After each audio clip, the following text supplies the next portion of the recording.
Guys good evening. So guys ये 11 नवंबर की daily current affairs की मैगजीन है। तो गाइस अभी जो एक हफ्ता है ना, नेक्स्ट वीक के भी मतलब कि वेडनेसडे या थर्सडे तक मेरी वीडियोस थोड़ी सी इरेगुलर हो सकती हैं, ठीक है, क्योंकि आपको पता है दिवाली है और उसके बाद थोड़ा सा भाई मेरे को ट्रिप पे जाना है, तो इस वजह से थोड़ा सा डिले हो सकती है वीडियोस, लेकिन मैं लेके आऊँगी, ये कोशिश पूरी करूँगी। तो चलिए हम आज की फर्स्ट न्यूज़ स्टार्ट करते हैं। Government kicks of power distribution companies privatisation for the UTs.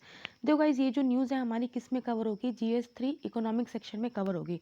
Government क्या चाहती है, जो हमारी पावर डिस्ट्रीब्यूशन कंपनीज हैं उनको प्राइवेटाइजेशन करेंगी, अभी वो कंपनी जो यूनियन टेरिटरीज में है। देखो सेंटर ने क्या ऑलरेडी मई में अनाउंसमेंट की थी कि जो भी पावर डिपार्टमेंट्स हैं या फिर जो यूनियन टेरिटरीज में जो डिस्ट्रीब्यूशन यूटिलिटीज़ हैं हम उनको प्राइवेटाइज करेंगे। अभी क्या जो चंडीगढ़ का एडमिनिस्ट्रेशन है उसने स्टेप लिया है कि हम 100 के 100% जो गवर्नमेंट के शेयर है वो सभी के सभी बेच देंगे। मतलब कि ये भी नहीं कि सिर्फ हम प्राइवेटाइजेशन कर रहे हैं कि ओनली 49% शेयर गवर्नमेंट के रख रहे हैं, नहीं। जो चंडीगढ़ चाह रहा है वो चाह रहा है कि मैं 100 के 100% के हैं गवर्नमेंट के जो शेयर है डिस्कॉम में उसको बेच दूं, ठीक है। अब इससे क्या होएगा, देखो आपको पता है जो प्राइवेट काम होता है वो आपको बेटर सर्विस प्रोवाइड करेगा कंज्यूमर्स को, और साथ में आपको पता है जो डिस्ट्रीब्यूशन कंपनीज हैं उनको काफ़ी फाइनेंशियल एफिशिएंसी भी उनकी बहुत बेकार है और उनके ऑपरेशनल भी मतलब कि बहुत बेकार है। आपको पता है वो कितना ज़्यादा उनमें जो टेक्निकल एंड कमर्शियल लॉसेज होते हैं जब भी वो इलेक्ट्रिसिटी को डिस्ट्रीब्यूट करते हैं। और अभी आपको ये भी पता है कि जो डिस्कॉम है उन्होंने सेंटर को नियर अबाउट 94,000 करोड़ रुपीज़ देने हैं।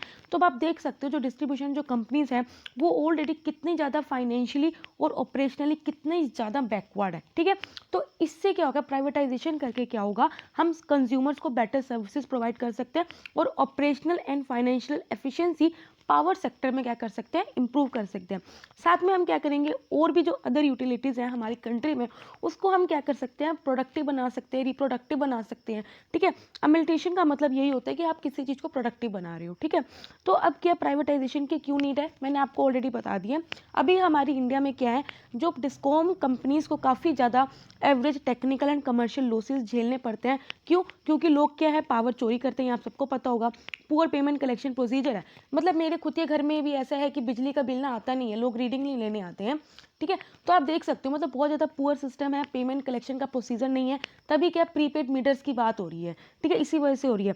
और तारीफ हाइक्स जो इनएडिक्वेट के तारीफ को हाइक कर देते हैं, ठीक है। तो ये बहुत मतलब कि बेकार रीज़न, मतलब मुझे ऐसा लगता है कि बहुत बेकार है, ठीक है। आप भी अपने कमेंट बताना जो आपको लगता है। साथ में अभी मैंने आपको डिस्कस किया जो डिस्कॉम को जो power generation and transmission companies को कितना अभी तक देना है, 94,000 करोड़ रुपीस देने हैं जो अभी तक काफ़ी पेंडिंग है। डिस्कॉम ऑलरेडी क्या है काफ़ी जो पेमेंट्स है वो डिले करें, मतलब कि देखो हम इंडिया में चाहते हैं कि अपने रिन्यूएबल सोर्स ऑफ एनर्जी को बढ़ाएं। तो अब एक बात बताओ, जो लोग जो प्रोड्यूसर्स हैं जो सोलर और विंड एनर्जी को डेवलप कर रहे हैं, अब जो डिस्कॉम कंपनीज है वो यहाँ से सोलर और विंड एनर्जी तो ले लेती हैं, लेकिन इनको क्या है, इनको पेमेंट जो करती है ना वो बहुत ज़्यादा डिले करती हैं, जिसकी वजह से क्या है जो लोग सोलर और विंड एनर्जी को जो मतलब कि प्रोड्यूस कर रहे हैं वो लोग कहीं ना कहीं क्या है चैलेंज फेस करते हैं, उनको लगता है कि यार छोड़ मैं नहीं करता, ठीक है। This has made attracting investment into the sector extremely challenging, ठीक है। मतलब हम तो चाहते हैं कि हम सोलर विंड एनर्जी को ज़्यादा से ज़्यादा प्रोड्यूस करें, लेकिन एक बात बताओ, अगर हम उन्हीं को जो पेमेंट कर रहे हैं वो डीले कर रहे हैं तो वो लोग आगे काम कैसे करेंगे, ठीक है। तो यही बात है। अब इनिशिएटिव्स हमारे क्या लिए हुए हैं ताकि हम डिस्कॉम्स की कंडीशन को इंप्रूव कर सकें। तो अगर सबसे पहले क्या है, हम लिक्विडिटी इन्फ्यूज़ किया 90,000 करोड़ की अंडर था आत्मनिर्भर भारत। इसके अलावा क्या है, हमने डिस्ट्रीब्यूशन रिफॉर्म सिस्टम को प्रपोज किया था जिसका नाम है अटल डिस्ट्रीब्यूशन सिस्टम इंप्रूवमेंट योजना, जिसमें हम क्या करेंगे, जो हमारे इलेक्ट्रिसिटी लॉसेज होते हैं उसको हम 12% कम करेंगे, ठीक है। न्यू तारीफ पॉलिसी हमने प्रपोज करी है जिसके अंदर हम क्या करेंगे, कंज्यूमर राइट्स इंडस्ट्री को प्रमोट करेंगे और सस्टेनेबिलिटी सेक्टर की इंश्योर करेंगे, ठीक है। सो गाइस आई होप आपको समझ में आएगा। नेक्स्ट न्यूज़ पे पढ़ते हैं हम। Indians access to mobile money jump 17 fold in the 4 years IMF। देखो गाइस ये जो न्यूज़ है ये अगेन GS3 इकोनॉमिक सेक्शन में कवर होगी। देखो गाइस अभी क्या है, जो हम मोबाइल मनी क्या होती है, जो भी मोबाइल मनी का यूज़ है वो 17 गुना बढ़ा है। देखो IMF ने डिफाइन किया मोबाइल मनी वो फाइनेंशियल सर्विसेज हैं जो मोबाइल नेटवर्क जो ऑपरेटर होते हैं वो ऑफर करते हैं। जैसे आपको पता है एयरटेल बैंक की बात हो रही है, तो ये क्या है, मोबाइल नेटवर्क है, ये आपको क्या कर रहा है, फाइनेंशियल सर्विस ऑफर कर रहा है। या फिर कोई और एंटिटी जो मोबाइल नेटवर्क ऑपरेटर के साथ पार्टनर करके क्या करती है, ये सर्विस आपको प्रोवाइड करती है। इसी को हम क्या बोलते हैं, मोबाइल मनी बोलते हैं। देखो गाइस जो कन्वेंशनल जो आपके नॉर्मल जो बैंक अकाउंट्स हैं या जिस तरह से आप अपने डेबिट क्रेडिट कार्ड को यूज़ करते हो यूजिंग मोबाइल फ़ोन, ये जो सर्विस है ये उससे अलग है। इट इज़ डिस्टिंक्ट, डिस्टिंक्ट का मतलब होता है it is different from assessing the conventional bank account और डेबिट और credit account sorry information using a mobile phone. ठीक है, अभी क्या है ये देखा गया जो डिजिटल फाइनेंशियल सर्विसेज जो ऑफर की जाती है मोबाइल नेटवर्क ऑपरेटर के द्वारा या फिर जो इसके पार्टनर्स के द्वारा दी जाती है वो इंक्रीज हुई है। 2015 में जो नंबर ऑफ इंडियंस इसे यूज करते थे वो ओनली 73 थे और जो कि 2019 में बढ़ के कितने हो गया 1265। मतलब आप देख सकते हो कितना ज़्यादा एक तरह से मतलब कि एकदम से हाइक हुआ है। ठीक है, अब इसकी ग्रोथ का क्या रीज़न है, देखो ऑफ कोर्स क्या मोबाइल पेनिट्रेशन बहुत बड़ा है, जबकि स्पेशली डीमोनेटाइजेशन के बाद क्या है जो डिजिटल पेमेंट है वो बहुत बड़ी है। मेजर्स जैसे यूज ऑफ आधार हो गया, नो फ्रिल्स बैंक अकाउंट हो गया, डायरेक्ट बैंक ट्रांसफर आजकल। तो रीज़न क्या है ग्रोथ का मैं ऑलरेडी बता चुकी हूँ, क्योंकि मोबाइल का पेनिट्रेशन हुआ है, डीमोनेटाइजेशन की वजह से क्या है डिजिटल पेमेंट बढ़ी है। टिकट जो डायरेक्ट बेनिफिट ट्रांसफर है किसी भी सब्सिडीज़ का या low cost health life and health insurance है, इसकी वजह से क्या है हमारा जो इस ग्रोथ की पड़ी है। बेनिफिट क्या है ऑफकोर्स यार, यूज़र क्या है ईजिली क्या मनी को रिसीव कर सकता है, भेज सकता है या फिर इंस्टेंटली मनी स्पेंड कर सकता है without going through any middleman. इसको आप मोबाइल कहीं भी यूज़ कर सकते हो, बस वहाँ पे मोबाइल फ़ोन सिग्नल होने चाहिए। इससे क्या आपको प्रोवाइड करता है social assistance and the cash transfer etcetera. ठीक है, अब हमें क्या मेजर्स लिए गए हैं ताकि मोबाइल मनी के यूज़ को फर्दर प्रमोट कर सकें।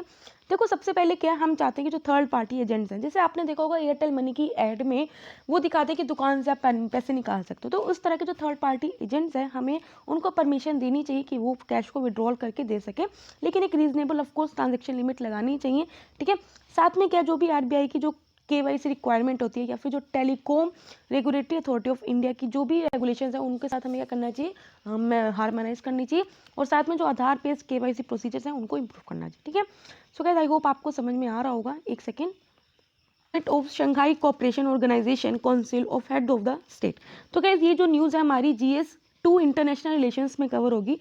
तो गाइस आपको पता है जो शंघाई कोऑपरेशन ऑर्गेनाइजेशन है ये permanent intergovernmental international organisation है, मतलब कि डिफरेंट कंट्रीज की गवर्नमेंट से ही बना हुआ है, जो कि 2001 में बना हुआ था, शंघाई चाइना में बना हुआ है। इसके अंदर कौन कौन से मेंबर्स हैं आपको पता होना चाहिए, China, Russia, Kazakhstan, Kyrgyzstan, Tajikistan, Uzbekistan, India ने इसको 2017 में ज्वाइन किया था और पाकिस्तान भी है। और जिसके ऑब्जर्वर स्टेट्स हैं वो है अफगानिस्तान, बेलारूस, ईरान और मंगोलिया। अभी क्या है पीएम मोदी ने यहाँ पे एड्रेस किया शंघाई कोऑपरेशन ऑर्गेनाइजेशन में, क्या एड्रेस किया तो हम देखते हैं। देखो पीएम ने ये बोला है कि हमें क्या करना चाहिए, एक स्पेशल वर्किंग ग्रुप को सेटअप करना चाहिए on innovation and the startup और एक सब ग्रुप को सेटअप करना चाहिए on traditional medicine within the Shanghai cooperation organisation. देखो हम चाह रहे हैं, इंडिया क्या चाहता है कि अभी क्या है मतलब कि जो एससीओ रीजन है इसके साथ कल्चरल और हिस्टोरिकल टाइज को क्या करना चाहिए, स्ट्रेंथन करना चाहिए और साथ में जो इंडिया की कमिटमेंट है कि हमें क्या करना चाहिए, इस रीजन की जो कनेक्टिविटी है उसको स्ट्रेंथन करना है। अब आपको पता है हमारे डिफरेंट कनेक्टिविटी जो इनिशिएटिव्स हैं चल रहे हैं, जैसे international north south transport corridor हो गया, चाबहार पोर्ट आपको पता ही ईरान के साथ चल रहा है, अशकाबाद एग्रीमेंट है, इसमें अंदर भी हमने क्या करना है जो ट्रांसपोर्ट ट्रांजिट एग्रीमेंट ही है, इसके अंदर हम क्या कर रहे हैं सेंट्रल जो एशिया उसको किस तरह से हम पर्शियन गल्फ के द्वारा कनेक्ट कर सके, तो इस तरह का ट्रांसपोर्ट कॉरिडोर बना रहे हैं। ठीक है, इसमें ये बात करी है कि अभी क्या है जो पेंडेमिक की वजह से सोशल या जो फाइनेंशियल सफरिंग्स हुई हैं, अभी हमने उस केस में हमें किस तरह से मल्टीलेटरलिज्म को रिफॉर्म करना है। मल्टीलेटरलिज्म का मतलब क्या है, जो डिफरेंट कंट्रीज़ हैं, एशिया की कंट्रीज़ हैं या जो एससीओ की जितनी भी कंट्रीज़ हैं, हमें उस तरह में जो अपनी मतलब कि डिस्कशंस है, नेगोशिएशन है, उनको रिफॉर्म करना है ताकि हम क्या कर सकें जो वर्ल्ड की अब जो एक्सपेक्टेशंस है आफ्टर कोरोना पेंडेमिक उसको हम पूरा कर सकते हैं। ठीक है, इंडिया के लिए एससीओ का क्या सिग्निफिकेंस है, देखो सबसे पहले क्या है, इंडिया अगर इसका मेंबर है तो इससे क्या है इंडिया का जो स्ट्रेटेजिकली इंपॉर्टेंट जो यूरेशिया रीजन है यहाँ पे इंडिया का इजीली मॉनिटर कर सकते हैं कि यार यहाँ पे क्या चल रहा है, उसके जो अफेयर्स है वहाँ पे क्या चल रहा है, क्या मतलब कि उन सबको मॉनिटर कर सकता है। इससे क्या है इंडिया भी क्या बन जाता है, यूरेशियन सिक्योरिटी का एक इंटीग्रल पार्ट बन जाता है। इसमें वो हेल्प कर सकता है ताकि जो रिलीजियस एक्सट्रीमिज्म जो टेररिज्म इस रीजन में उसको न्यूट्रलाइज कर सके। इस रीजन में रह के, इस फोरम में रह के क्या है इंडिया क्या है दोनों के साथ, चाइना और पाकिस्तान दोनों के साथ कंस्ट्रक्टिवली वे में क्या कर सकता है, एंगेज कर सकता है। ठीक है, सो गाइस आई होप आपको समझ में आया होगा। चलिए हम चलते हैं नेक्स्ट न्यूज़ पे। Peace in South Caucasus as the Russia brokered a new deal between the Armenia and the Azerbaijan. तो गाइस ये जो न्यूज़ है हमारी GS2 इंटरनेशनल रिलेशंस में कवर होगी। देखो क्या है अभी क्या है कि मतलब कि हाँ आर्मेनिया और अजरबैजान इन दोनों में न्यू डील कराई है, किसने, रशिया ने कराई है।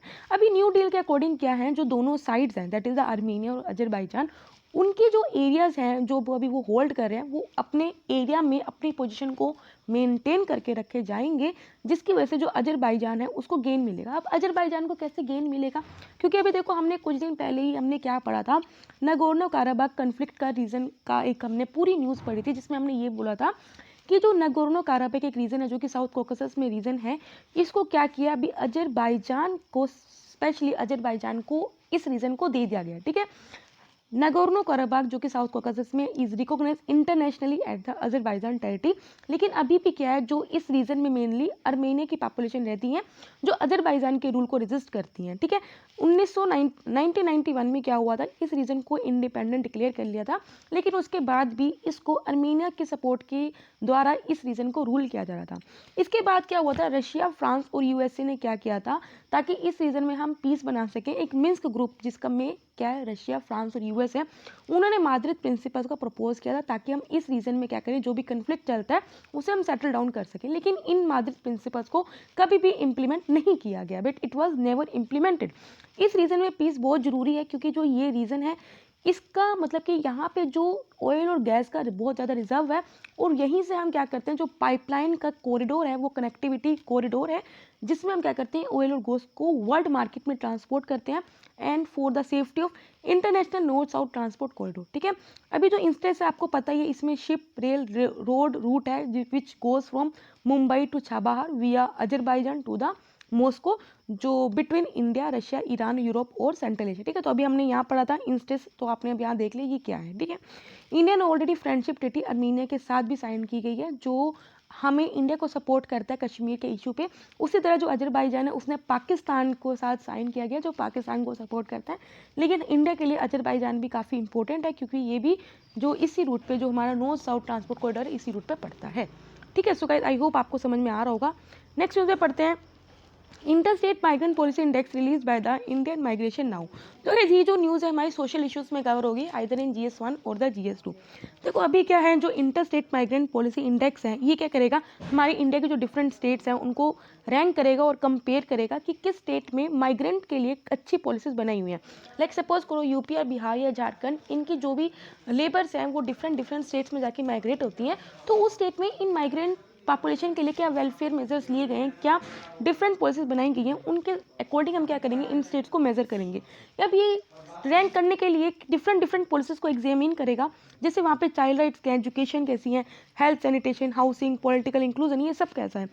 अभी इंडिया में देखा कि जो 1/3 इंडियन पॉपुलेशन है वो हमारी इंटरनल माइग्रेंट है, और इसके अंदर भी जो 75% यूथ है वो माइग्रेट करता है as per the centre for policy research 2018 report.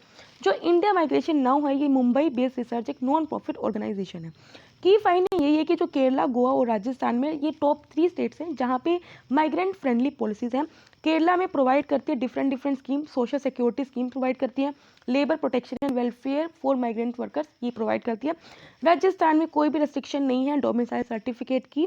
Goa के पास फेवरेबल पॉलिसीज हैं, जैसे आप इंफॉर्मेशन देती है वो माइग्रेंट्स को in their native language, contractors to bear health care cost. ठीक है, तो अब आप देख सकते हैं कि they are the top 3 state which have migrant friendly environment. ठीक है, अभी क्या है, जो डिफरेंट स्टेट्स हैं वो जानबूझ के इस तरह की पॉलिसीज बनाती हैं, डिस्क्रिमिनेटरी पॉलिसीज बनाती हैं, ताकि वो क्या कर सके, जो अपने स्टेट के जो रेजिडेंट्स हैं उनको, लोकल को क्या कर सके, ज़्यादा प्रायोरिटी दे सके ओवर द इंटरस्टेट माइग्रेंट। ठीक है, तो अभी हम इसलिए क्या करें, इन स्टेट्स को रैंक करें ताकि स्टेट ऐसे ना करें। ठीक है, अभी देखो आप देख सकते हो किस तरह हरियाणा ने 75% रिजर्वेशन दे दिया लोकल को। ये क्या है, ये एक डिस्क्रिमिनेटरी पॉलिसीज है ना, that favour locals over the interstate migrant.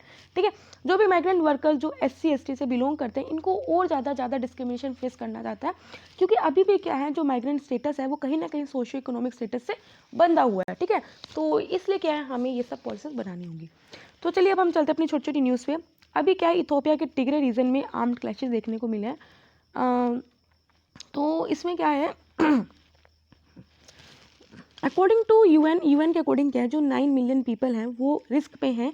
अभी क्या है, देखो इथोपिया रीजन के जो टिग्रे रीजन में क्या कुछ कन्फ्लिक्ट चला है, जिस वजह से क्या है, जो 9 मिलियन पीपल हैं उनको वो डिस्प्लेस हो सकते हैं। कन्फ्लिक्ट क्या है, सितंबर में और ज़्यादा इंक्रीज हो गया जब टिग्रे ने क्या किया था, इलेक्शंस होल्ड किए थे in the Ethiopian federal government में। अभी क्या, अगर कन्फ्लिक्ट वर्स हो जाता है, एक्सकर्बेट्स का मतलब क्या होता है, अगर कन्फ्लिक्ट वर्स हो जाएगा तो ये कहीं ना कहीं जो हॉर्न ऑफ अफ्रीका की जो नेबरिंग कंट्रीज है उसमें भी इफेक्ट करेगा। देखो गाइस, अब ये बहुत ज़्यादा इंपॉर्टेंट हो जाता है कि हॉर्न ऑफ अफ्रीका में कौन कौन सी कंट्री है। ये अफ्रीकन लैंड की ईस्टर्न मोस्ट एक्सटेंशन है, इसके अंदर 4 कंट्री है, जिबूटी, एरिट्रिया, इथोपिया, सोमालिया। ये रट लो, याद कर लो, कहीं अलग से नोट डाउन कर लो, ठीक है, ये आपको पता होना चाहिए। हॉर्न ऑफ अफ्रीका में ये 4 कंट्रीज हैं। Health certificate must for dairy export. देखो अभी क्या किया है, जो ministry of commerce and industry है, इन्होंने नोटिफाई किया है export of milk and the milk products quality control inspection and monitoring rules 2020। इस ऑर्डर से क्या किया है, जो इससे पहले जो 2000 के रूल थे, that is the export of milk products quality control inspection and monitoring rule, वो क्या कर गया, आपस ऑटोमेटिकली रिपील हो गए या फिर एक तरह से अमेंड कर दिया। अब न्यू रूल्स के अकॉर्डिंग यही है कि जो भी एक्सपोर्ट करते हैं मिल्क या मिल्क प्रोडक्ट को, उन्हें एक सर्टिफिकेट ऑफ एक्सपोर्ट ऑब्टेन करना पड़ेगा, ताकि हम किसी भी गवर्नमेंट एजेंसी से अगर उन्हें एक्सपोर्ट करना है। इसके अलावा के जो भी मिल्क या मिल्क प्रोडक्ट्स हैं, ऑफ कोर्स उनकी इंस्पेक्शन की जाएगी कि क्वालिटी के अकॉर्डिंग है या नहीं एक्सपोर्ट करने से पहले। 30 मीटर टेलीस्कोप प्रोजेक्ट, तो गाइस ये लास्ट ईयर भी था न्यूज़ में और मैंने आपको पढ़ाया भी था। इंडिया के एस्ट्रोनॉमर्स ने अभी क्या किया, कोलैबोरेट किया with 2020 physics Nobel laureate that is the professor Andrea Ghez on the 30 metre telescope project. अभी देखो 30 मीटर टेलीस्कोप प्रोजेक्ट है क्या, इसमें हम क्या करेंगे, लार्ज टेलीस्कोप को क्या करेंगे, एक्सट्रीमली जो लार्ज टेलीस्कोप्स हैं उनको डेवलप करेंगे। इससे क्या होएगा, हम क्या कर सकते हैं, जो स्पेस या फिर जो कॉस्मिक ऑब्जेक्ट्स हैं इनको ऑब्जर्व कर सकते हैं विद मोर सेंसिटिविटी। ये जॉइंट वेंचर है 5 कंट्रीज का, तो ये 5 कंट्रीज के नाम आपको पता होने चाहिए। इंडिया के वजह तरफ से है DST, Canada, USA, China and the Japan. देखो गाइस, मैं किस तरह से लर्न करती हूँ, कभी भी किसी ग्रुप में किसी भी कंट्रीज के नाम याद करने हो तो मैं कॉन्टिनेंट वाइज नाम याद करती हूँ कि नॉर्थ अमेरिका कौन सा, फिर साउथ अमेरिका, ऑस्ट्रेलिया का, ठीक है, इस तरह से क्या करती हूँ मैं नाम याद करती हूँ। तो आप देखो आपको किस हिसाब से ईजी पड़ता है, तो आप उस तरह से क्या कर सकते हो, नाम याद कर सकते हो। इसको जो इंस्टॉल किया गया ये भी आपको पता होना चाहिए, हवाई के मोना किया में इसको इंस्टॉल किया गया। जो भी कंट्री जिस हिसाब से कंट्रीब्यूट करेगी इस प्रोजेक्ट में, उसको उस हिसाब से अमाउंट दिया जाएगा, viewing time and the slots that the member country scientist get on the machine, ठीक है। सो गाइस, आई होप आपको समझ में आया होगा। इंडिया का मैसेंजर आरएनए जो वैक्सीन है वो मार्च तक रेडी हो सकता है। देखो जो इंडिया का नोवल mRNA वैक्सीन है वो फंड किया जा रहा है डीबीटी के द्वारा, that is the department of biotechnology के द्वारा। जो मैसेंजर आरएनए वैक्सीन है वो क्या करता है, जो कोरोना वायरस का जो जेनेटिक सीक्वेंस का कुछ पोर्शन है उसको यूज़ करके क्या करता है, हम बॉडी में इंजेक्ट करते हैं, जहाँ पे वो एंटीजन बना सकता है और एंटीबॉडीज़ को क्रिएट कर सकता है अगेंस्ट, मतलब जो भी एंटीबॉडीज़ को बना सकता है, ठीक है। इस वैक्सीन ये सेफर है और इसको हम लार्ज क्वांटिटीज़ में क्विकर बना सकते हैं, लेकिन इसमें सबसे बड़ी दिक्कत क्या है, इसको स्टोरेज करने के लिए -50 डिग्री सेल्सियस टेम्परेचर चाहिए, जो को बहुत ज़्यादा मुश्किल है। इंडिया में तो नॉर्मल कोल्ड स्टोरेज फैसिलिटीज़ नहीं है, तो -50 डिग्री सेल्सियस बहुत ज़्यादा मुश्किल हो जाता है। Innovation in science pursuit for the inspire research scheme. देखो इंस्पायर स्कीम है, देखो इंस्पायर स्कीम मेनली क्या है, हम science and technology R&D sector में यूथ को अट्रैक्ट कर सके, उनको एक तरह का स्कॉलरशिप प्रोवाइड करती है। सिंपल बात ये है, अब हम इसको डिटेल में पढ़ते हैं। इंस्पायर एक इनोवेटिव प्रोग्राम है जो कि स्पॉन्सर और मैनेज किया जाता है department of science and technology के द्वारा, ताकि हम लोगों को अट्रैक्ट कर सकें साइंस की तरफ। इसका ऑब्जेक्टिव यही है कि हम क्या कर सकें, लोगों को, बच्चों को, ये जो यूथ है उसको साइंस स्टडी कराने के लिए अट्रैक्ट कर सकें एट एन अर्ली एज, ताकि हम उन्हें एज अ जो हमारा क्रिटिकल ह्यूमन रिसोर्स है उनके लिए उनको बिल्ड कर सकें, ताकि हम अपने इंडिया में साइंस एंड टेक्नोलॉजी सिस्टम और R&D बेस को हम क्या कर सकें, एक्सपेंड कर सकें। इंस्पायर स्कीम के अंदर 3 प्रोग्राम इंक्लूड है, that is the scheme for early attraction of talents for science, scholarship for higher education and assured opportunity for the research careers. Last news that is the Tata MD check. देखो guys, ये है क्या, ये नहीं last नहीं है, sorry. Tata MD-X क्या है, low cost paper based script है जिसमें हम कोविड को डिटेक्ट कर सकते हैं। ये डेवलप किसके द्वारा किया गया, CSIR that is the council for scientific and industrial research, साथ में institute of genomics and integrative biology and Tata group. ये वर्ल्ड का फर्स्ट वायरल डायग्नोस्टिक किट है जो कि based on Feluda CRISPR-Cas9 platform. देखो गाइस, आपको पता है CRISPR टेक्नोलॉजी है कि ये जीन एडिटिंग टेक्नोलॉजी है। जो फेलुदा टेस्ट है ये क्या करता है, CRISPR जीन एडिटिंग टेक्नोलॉजी को यूज़ करता है, जो क्या करता है, कोविड-19 का जो वायरस है उसको आइडेंटिफाई करता है और उसके जेनेटिक मटेरियल पर टारगेट करता है। CRISPR टेक्नोलॉजी आपको पता है it is use in correcting the genetic defects and treating and preventing the spread of diseases, ठीक है। तो गाइस, ये आपको CRISPR टेक्नोलॉजी के बारे में पूरा अच्छे से पता होना चाहिए। First anniversary of Kartarpur corridor, आपको पता है जो करतारपुर कॉरिडोर है पिछले साल नवंबर में ओपन हुआ था on the event of 50th birth anniversary of गुरु नानक देव जी। जो कॉरिडोर है वो कनेक्ट करता है पंजाब के Dera Baba Nanak shrine in the Gurdaspur district से गुरुद्वारा दरबार साहिब करतारपुर को। जो गुरुद्वारा दरबार साहिब है पाकिस्तान का, that is the place where the Sikhism founds by the Guru Nanak Dev ji. ठीक है, लास्ट न्यूज़ हुनर हाट। तो गाइस हुनर हाट हमने पहले भी पढ़ा हुआ है। देखो ये एग्जीबिशन होता है जिसमें हम क्या करते हैं, जो आर्टिसंस के द्वारा हैंडीक्राफ्ट या जो उनके ट्रेडिशनल प्रोडक्ट्स हैं जो कि माइनॉरिटी कम्युनिटीज़ के आर्टिसंस के द्वारा बनाए जाते हैं, उनको हम क्या करते हैं, शोकेस करते हैं। ये ऑर्गेनाइज किया जाता है under the Ustad, that is the upgrading the skills and training in traditional arts craft for the development scheme of ministry of minority affairs. तो आपको पता होना चाहिए उस्ताद स्कीम किसकी स्कीम है, मिनिस्ट्री ऑफ माइनॉरिटी अफेयर्स की। ठीक है, और माइनॉरिटीज़ के लिए ये सब आपको पता होना चाहिए। इसका एम यही है कि हम क्या कर सकें, मार्केट को एक्सपोज कर सके, इनके टैलेंट को, उनको एम्प्लॉयमेंट अपॉर्चुनिटीज प्रोवाइड कर सके to artisans, craftsmen and traditional expert. ठीक है, सो यहाँ पे डेली करंट अफेयर्स कंप्लीट होते हैं। अगर आपको अच्छा लगे लाइक करना, कोई डाउट हो कमेंट करना। बाकी गाइस शाम तक आपको 12 नवंबर की मैगजीन मिल जाएगी, तो डोंट वरी। तब तक के लिए बाय बाय, टाटा।